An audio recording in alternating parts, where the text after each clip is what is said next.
Hello, everyone. Welcome to this edition of The Take. We are finally back. Yes, we are back. This is The Take. Like I said, we're back in the middle of February. We thought we were going to come back in January, but we're here. We're here back for The Take to continue our season. Join in the conversation using the hashtag Take here on Connect. And don't forget to subscribe. Subscribe is caring. Tell a friend. Call a friend. Hit that subscribe button so you won't miss a thing. Here on The Take, let's talk about this right here. The Super Bowl was this past weekend, and a bunch of winners from the Super Bowl, the Seattle Seahawks, finally won the big game, and they did so by all means of Seattle. Let's look back at what went down. Well, a bunch of fans from Seattle surprised and elated that they won the game.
There was a rowdy crowd winning the big game. Seattle Seahawks finally win the game over the New England Patriots.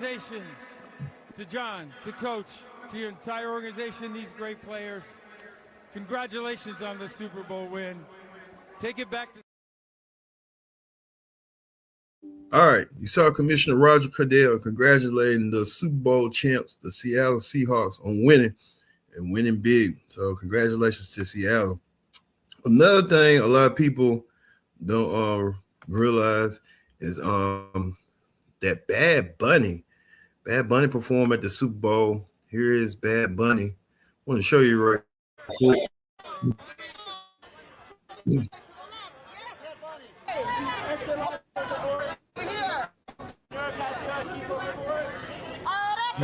Bad Bunny right there winning. This is like he's the most streamed artist who did the best numbers at the Super Bowl. Bad Bunny did the most. Congratulations to Bad Bunny. Bad Bunny winning big at the Super Bowl, performing the halftime show, that garnered the most watched Super Bowl, and did the Super Bowl singing in Spanish. And a lot of people are still frustrated and upset that Bad Bunny performed it in Spanish. A lot of people like this. Here's one critic. I'm sorry, Pierce, but to get up there and perform the whole show in Spanish is a middle finger to the rest of America. Who gives a damn that we have 40 million Spanish speakers in the United States? We have 310 million who don't speak a lick of Spanish. This is supposed to be a unifying event for the country, not for the Latinos, not for one small group, but for the country. We don't need a black national anthem. We don't need a Spanish-speaking, non-English performer, and we don't need an ICE or America hater featured as our primetime entertainment. Okay, what is the national language, officially the national language of the United States of America? I mean, English. And there's been a push for many years to make it an official you don't have one. Documented thing. You don't have one. If you would have let me finish my comments, I would have pointed that out, that people have been pushing to make it official. Okay, Right, so now let you're me tell trying to you make something. official. This attitude that you have right here is why you in Great Britain have lost your culture. You ceded your culture to a bunch of radical Muslims who came in and took over, and now it's gone. We're not allowing that here. Whether it's Hispanic, whether it's Muslim, it's not happening in the United States of America. That's why President Trump was elected. And whether it's Bad Bunny, who is American but refuses to speak English in his performances, or anybody else, we have to keep the Super Bowl, which is a quintessential American event. Football, that kind of football, is ours. They call it American football. And the halftime show and everything around it needs to stay quintessentially American. Not Spanish, not Muslim, not anything other than good old-fashioned American apple pie. There should be a meatloaf, maybe some fried chicken, and an English-speaking performer. That's what the Super Bowl should be. All right, you heard from Megyn Kelly. Megyn Kelly really lost her nerve and lost her mind. I mean, it ain't that deep and stuff like that, but she's the type of person that she's crazy. And Megyn Kelly kind of losing it a little bit. I hope that pray that she gets some help that she needs, because I mean, it ain't that deep, but she making it deeper than what it seems to be. But talking about Bad Bunny, Megyn Kelly, it don't matter if Bad Bunny wants to that's crazy, just beyond crazy that she will do something like that. But hey, I mean, Bad Bunny, what did he do to deserve that? He was chosen to be the next performer of the Super Bowl. You're gonna take advantage, you're gonna get the most rings, and he done that. And Megyn Kelly going berserk and going crazy because in her mind, she wants the Super Bowl to be all American, which it is. But then you got to also remember, America is a melting pot. It's diversity, more inclusion, and she just don't get that. She just don't scope that. I get that's what you do in your household, but everybody do differently. The fried chicken, the meatloaf, and all that—that's good and gravy. But the NFL and Rock Nation chose Bad Bunny, and I'm trying to give you the benefit of the doubt, but I mean, I can't really give you the benefit of the doubt because it's just crazy to me. Because I mean, just Megyn Kelly, just be able to watch Bad Bunny, and you never know who might come through. But like I was talking to somebody that Rock Nation want to be more diverse. So who knows? We hearing reports that Miley Cyrus, Cardi B, and a host of others could be front runners of it. I'm hearing and Taylor Swift perhaps could be a front runner. We know that Taylor Swift, they're building that stadium in Nashville, and I think Taylor Swift will probably be the best bet for the Nashville thing when it comes around, when her time is come. But Bad Bunny has done it. He's done it. He's global. I didn't know about Bad Bunny until like in the WWE days, and you can go back to my pro wrestling show days of 5 years ago. That's when I was Bad Bunny. But like I said, Taylor Swift considered like a front runner, as well as Miley Cyrus. So a whole bunch of people are coming aboard. So I really, like I said, Bad Bunny did his thing, but Taylor Swift could be the force to be reckoned with. But right now, it's this year of Bad Bunny, so she's gonna have to shut her pipe up, because I mean, what really don't make no sense to make her look really bad, but she don't know what she's talking about. But Piers Morgan, real pro, he's still like a Trump, a groper and stuff, but that just shows that Megyn Kelly is indeed a want to label her own cause. So, but hey, you see how that go. All right, we move on to this right here, and let's see. Let's move on to. Let's just move on to something other than that. Well, let's show you the Bad Bunny one more time right here. This is want to show you right quick the Spotify's Bad Bunny, all his songs right here being played out. Show you again Bad Bunny being So, I mean, it is what it is. Bad Bunny's been recognized number one. So, get used to it, Megyn Kelly. So, hey, you see that what you got going on. All right, we move on to talk shows. On talk shows.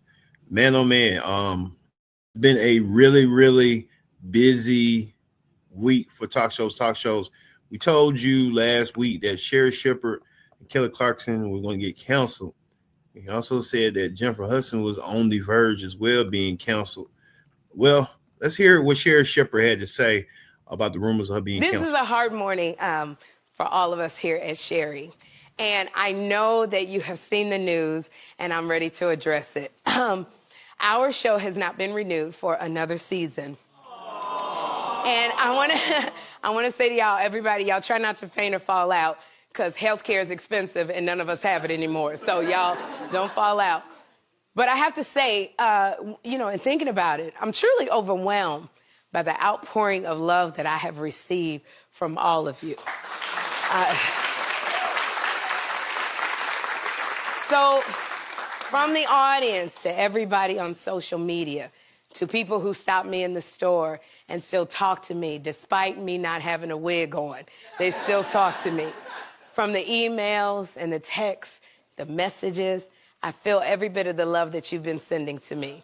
And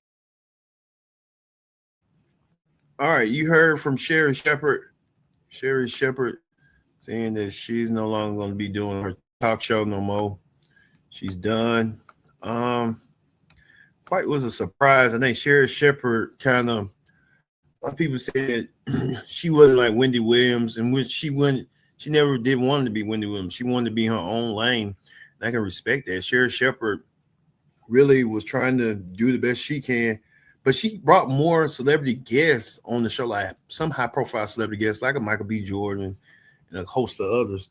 But Sherri Shepherd decided, the powers be over her decided that they wanted to cancel the Sherri Shepherd show. So Sherri Shepherd had no feelings about it, but hey, you know how that go. But Sherri Shepherd perhaps will do something indifferent, so we don't count her out right now. So hey, we'll see what's next for Sherri Shepherd and stuff. Speaking of that, we go to the political rundown. Oh, no, better yet, we can talk about this. We know that Savannah Guthrie, her mom has been missing. Someone had to come back.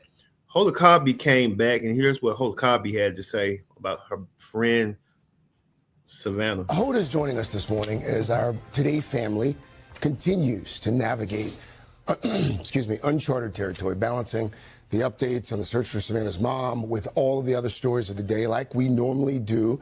But we know things are far from normal right now. So, folks, we are asking for your grace as we continue to do this. I mean, paramount through all of this, Savannah and her family are our top priority. In addition to that, there is also a job to do. Yeah, and we're going to do our best. It's certainly not easy to do our jobs. And, we're doing that, obviously, for her and for you, too, the viewers. And in a sense, we're able to do this because we know that's exactly what Savannah would actually want us to do.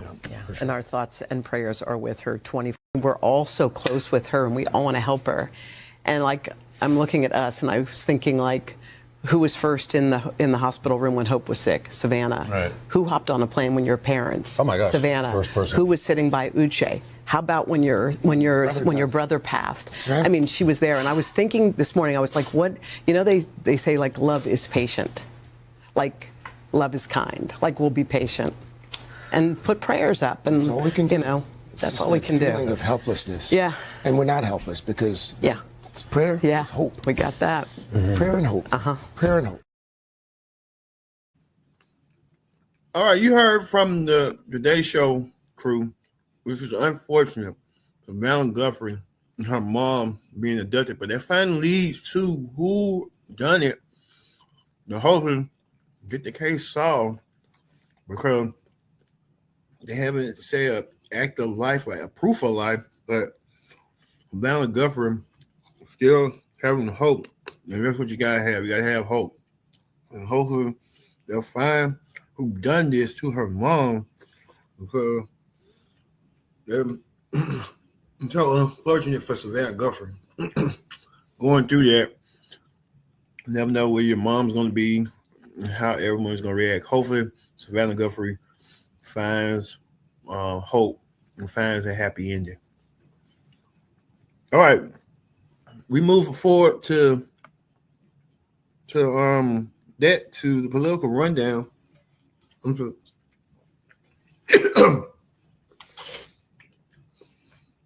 the political rundown this week, man, it looked like the Trump administration getting two folds and stuff, and he really got two folds. Indeed, Donald Trump, with this, for some reason, with this they keep taking it. Don't take Tylenol. There's no downside. Don't take it. You'll be uncomfortable. It won't be as easy, maybe, but don't take it. If you're pregnant, don't take Tylenol. And don't give it to the baby after the baby is born. What sound advice for our very own president about don't take Tylenol? He might have to tell his attorney general that she doesn't take Tylenol because she was grilled. Pam Bondi right here was grilled about her testimony, and Pam Bondi went in and went ham. She had her defended. Take a look. Accurate.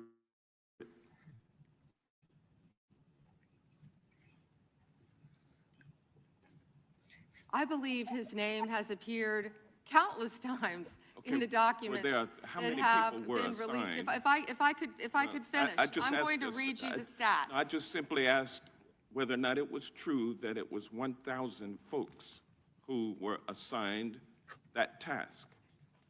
Were those reports accurate? There are more than 500 attorneys and reviewers. I cannot give you an exact number. And I wanted to ask you about that also, because this is a different question that you're getting to now. There were 500 DOJ lawyers and others assigned the task of redacting the appropriate information, including identities of the Epstein victim survivors from the Epstein files prior to their release. 500, is that correct? If I could have finished my answer, there were more than 500 attorneys and reviewers who assisted with the. They asked the question and they don't want an answer. That answers my question, ma'am, and I'm going to move on. I'm going to move on. You heard from Pam Bondi. It was never ending for her because the question about the Epstein files. Well, Pam Bondi was still there testifying, being, some people saying, defiant about what she knew or what she didn't know and what she was trying to remove about the Epstein files. Here's a congressman questioning Bondi about what else did she know. Of government. And yesterday it was reported that 6 members of Congress had indictments sought against him, and they were not returned by a grand jury. My colleagues have spoken about their frustration of being in subpoenas and having cell phone records combed through. Well, in 2017 and 2018, Adam Schiff and I had our cell phone records and email records combed through, not by you, but a different Department of Justice under the president. It was in retaliation for our role in the Russia interference campaign. An Inspector General report would find this improper and that the predicate for it was absurd. In 2020, after sitting on 2 committees that were a part of the president's first impeachment, an FBI agent leaked my cooperation in a national security case where my campaign was targeted. The president's FBI senior leadership authorized 2 statements to the press that said I was never suspected of wrongdoing and only helped the investigation. But that didn't stop the death threats or my GOP colleagues from referring me to an ethics investigation where Kevin McCarthy's chairman on the ethics, I'd like your help on it. The president has inspired. An individual said, no, I'm just asking.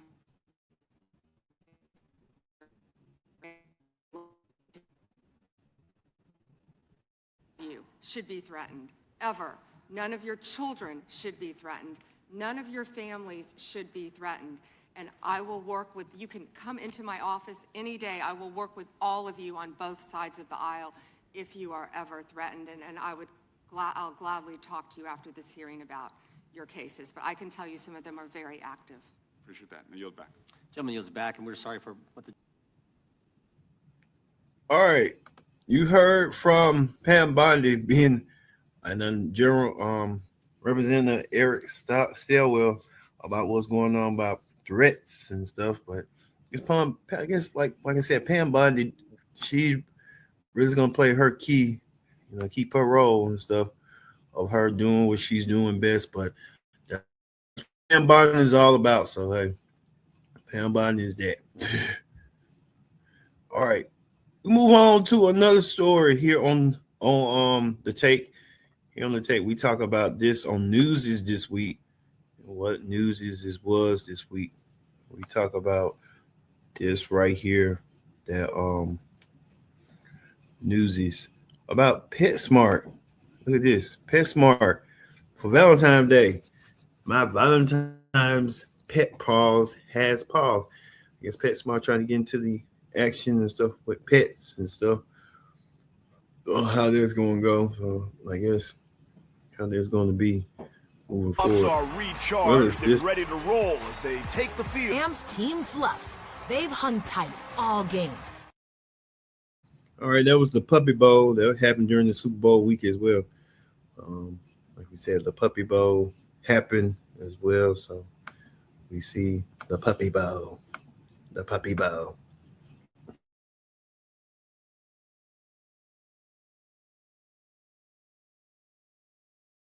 You see it, everybody. The Seahawks finally win the World Championship, the NFL Championship.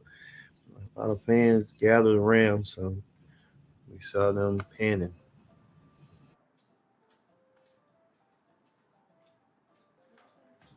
Also, too, this is in the zoo.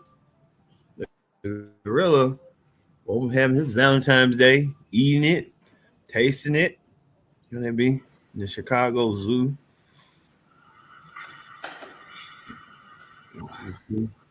Let's go. We'll see how that's going to go. All right. And finally, the viral video of the week. On the viral video of the week, we know that GloRilla has a sister. The sister's been talking about that GloRilla is obligated to help her. But I got to realize, too, that you watched on the viral and stuff, GloRilla's not obligated to help her sister. No, they've been in the struggle. If GloRilla wants to offer her sister some money, offer her expense, like hey, thanks for helping me, then yeah, go right ahead, GloRilla, do what you got to do. But sister being entitled and jealous. But these comedy spots says the most. The comedian Myron Reed did this. I sucked a dick before, but you a real woman, right? So I ain't down with that funny shit. I nigga, I'm just doing this to get my 2,500. Play. Let me see a titty or something. That little boy had ass know what you be doing. All right. That was the most funniest skit. That was the most clever skit. I don't know how many times I watched it, but it was so funny. I almost laughed. I laughed throughout the seats. But this all started with Skinball had interviewed her. I sucked a dick before, but my nigga, I'm just doing this to get my 2,500. Play.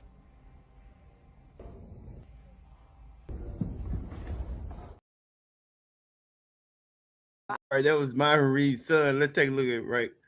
Myron Reed's son getting in the part. I sucked a dick before, but I got 3 more 2,500s for you, girl. I mean, is that Orlando Brown? Let me see the video. Let me see. My nigga, I'm just doing this to get my 2,500. Already told him the price. We don't care about none of the money. Tell him how you gonna suck it. Play. Oh, she ain't talking about drugs. I told you her little boy had ass to suck a mean one, didn't I? Gee, your little cheap ass suck dick, all right. That shit was for 5. That shit was for. Gee, shut up. That's the most funniest skit. Had him and his crew, had his son, and like everybody wants a piece of that. You a virgin? Yeah. You never fucked, never got fucked, never got pregnant. I sucked some dick before, but I ain't never got no fucked and shit, you know what I'm saying?